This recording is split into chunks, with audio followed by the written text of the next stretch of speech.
banyak orang yang takut dengan khilafah karena misinformasi, karena hoax yang diberikan.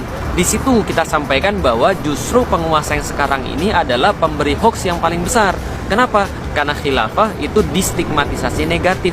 Aktivis-aktivis Islam itu dimonsterisasi, dilabelisasi negatif. Ulama-ulama dicitrakan buruk. Nah, ini namanya karena ketidaktahuan orang jadi takut dengan ulama, orang jadi takut dengan pergerakan Islam, orang menjadi takut dengan dakwah Islam, takut dengan khilafah. Padahal kenapa harus takut? Khilafah itu bukan sesuatu yang aneh kok di dalam Islam. Kenapa? Ya, tiap kali Ramadan bentar lagi nih kita akan dengar Rasulullah itu punya khalifah. Siapa namanya? Khalifah Abu Bakar, Khalifah Umar, Khalifah Utsman, Khalifah Ali. Itu sudah biasa. Apa itu khalifah? Di dalam Al-Quran disebutkan salah satu arti daripada khalifah. Wa idz qala rabbuka lil malaikati inni ja'ilun fil ardi khalifah. Saya terus terang tidak bisa memahami mengapa Felix Young menganggap bahwa khilafah itu adalah ajaran Islam.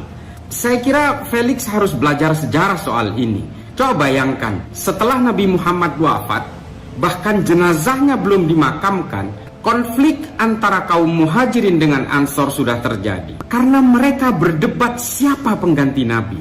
Ini adalah bukti Nabi Muhammad tidak mewariskan sistem politik. Siapa pengganti Kanjeng Nabi setelah beliau wafat? Nabi tidak pernah mewariskan itu. Bukti sejarah mengatakan Sayyidina Abu Bakar dijadikan sebagai penerus Nabi. Apa yang terjadi? Sa'ad bin Ubadah tidak menerima itu dan tidak mau berbaiat kepada kepemimpinan Sayyidina Abu Bakar. Di dalam kitab Al-Tabaqat Al-Qadir, Muhammad ibnu Sa'ad menuliskan bahwa pada akhirnya Sa'ad bin Ubadah pergi dari Madinah dan pindah ke Suriah. Penggantinya kemudian Sayyidina Umar dibunuh, katakanlah dibunuh oleh orang Majusi. Setelah itu penggantinya Sayyidina Utsman juga dibunuh. Oleh siapa? Setidaknya menurut kitab Tarikh At-Tabari, yang membunuh Sayyidina Utsman itu adalah juga orang-orang Islam, orang-orang yang juga hidup pada zaman Kanjeng Nabi masih hidup. Secara tega membunuh Sayyidina Utsman yang merupakan sahabat terdekat Nabi Muhammad. Setelah itu apa lagi? Pembunuhan terhadap Sayyidina Hasan, Sayyidina Husain, Sayyidina Ali. Lalu terjadi perang Jamal, perang Siffin. Sesama orang yang beriman kepada Nabi Muhammad dan beriman kepada Allah Ta'ala. Manusia dijadikan khalifah di muka bumi. Iya, jelas di dalam Al-Quran. Tapi jangan kemudian diolah seolah-olah ada sistem politik bernama khilafah. Belum kita berbicara tentang kekejaman-kekejaman di masa khilafah Bani Umayyah, Bani Abbasiyah, Utsmaniyah, Bani Umayyah di Eropa.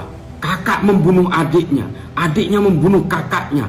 Belum kita berbicara tentang perang antara Bani Abbasiyah dan Bani Umayyah yang dinamakan dengan perang Zab yang terjadi di pinggiran sungai Zab di Irak. Itu perang sesama umat Islam, hanya memperebutkan dinasti. Tuduhan Abbasiyah waktu itu adalah dinasti Umayyah banyak melakukan korupsi. Dinasti Umayyah bukan keturunan asli Nabi Muhammad. Pada saat inilah banyak munculnya hadis-hadis palsu tentang garis keturunan Nabi Muhammad. Lalu ada orang-orang modern yang kemudian kecewa oleh kekuatan-kekuatan politik di Arab yang mengatakan bahwa khilafah ini adalah ajaran Islam. Dari mana? Jangan kerdilkan Islam seolah-olah Islam itu mewariskan sistem politik yang penuh darah itu, penuh dengan pembunuhan, penuh dengan penyelewengan, baik terhadap syariat maupun hakikat. Ini sistem politik biasa, ini bikinan manusia. Jangan kerdilkan Tuhan seolah-olah Tuhan itu menganjurkan satu sistem politik yang pada akhirnya berlumur darah. Jangan kerdilkan semua anjuran-anjuran Kanjeng Nabi kepada umatnya, seolah Kanjeng Nabi mewariskan sistem politik yang pada akhirnya justru membuat sahabat-sahabat terbaiknya itu terbunuh. Kalau memang khilafah ini anjuran Islam, semua negara Islam akan memakai sistem ini. Tidak ada satupun sampai sekarang negara dengan mayoritas populasi Muslim yang menggunakan sistem politik ini. Karena mereka tahu dan mereka sudah selesai dengan semua itu. Kita sekarang ini di Indonesia yang penuh dengan orang-orang yang baru melek agama, lalu kemudian mau dibodoh-bodohi oleh anjuran politik dari Arab yang sebenarnya sudah tergusur sejak lama. Kalau Anda mengatakan khilafah adalah ajaran Islam, mana aturan-aturannya? Sedang Nabi Muhammad saja tidak membuat aturan-aturan tentang kekuasaan politik.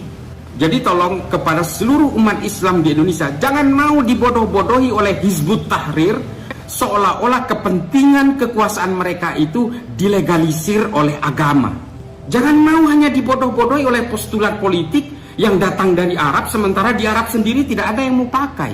Nah, Islam memang dirancang untuk menguasai spiritual, bukan kekuasaan teritorial. Dimanapun Anda berada, di gunung, di hutan, di lautan, silakan memeluk Islam. Karena Islam adalah rahmat bagi seluruh alam semesta. Yang waras tidak boleh mengalah terhadap mereka, para pencoleng-pencoleng agama yang menjadikan agama sebagai alat politik.